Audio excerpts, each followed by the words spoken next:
The most influential personal finance book of the last 30 years might be partly fiction. Its central character, a barefoot island businessman dispensing wisdom to two 9-year-old boys, may or may not have existed, and the author has never quite settled the question. Here is the strange part: it does not matter. Because buried inside the parable is one sentence that has rewired more household balance sheets than any economics textbook ever printed.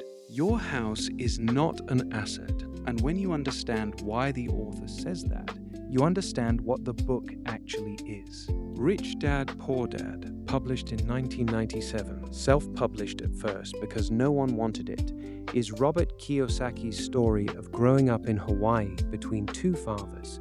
His real father, the poor dad, a brilliant, credentialed educator who preached the gospel of the era: study hard, get a secure job, buy a house, trust the pension. And his best friend's father, the rich dad, an 8th grade education, a growing empire of small businesses, and a completely different operating system. The poor dad, by the book's telling, died having lived paycheck to paycheck at a high salary. The rich dad died wealthy. The book is the boy's attempt to explain the difference, and it comes down to a definition you were never taught in school. Idea 1, the engine of the whole book. Forget accounting class definitions. An asset is anything that puts money into your pocket. A liability is anything that takes money out. That is the entire finance course, one sentence. Now run your life through it. A rental property that clears $200 a month, asset. The car in the driveway, liability. And the family home, the sacred centerpiece of middle-class net worth, the thing your parents called their greatest asset. Taxes, interest, insurance, repairs, month after month, out of your pocket. By the book's definition, a liability, usually.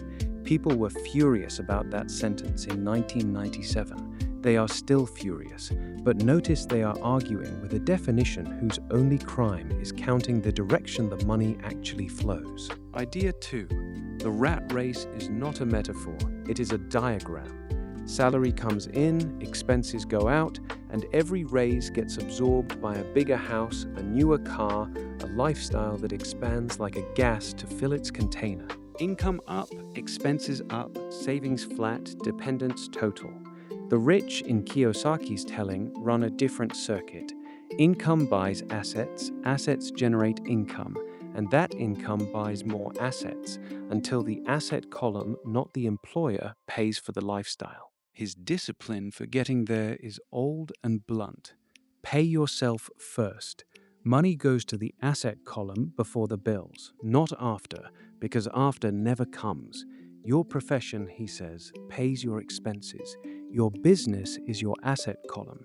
Mind your own business. Idea 3 is the one an honest channel has to give you. As a manual, this book is thin. You will finish it knowing almost nothing about how to buy a property, value a business, or pick a security. The rich dad himself may be a composite or an invention. The debate has never fully closed, and the seminar industry that later wore the brand's name earned real criticism. So why is it on this channel? Because none of that touches the lens.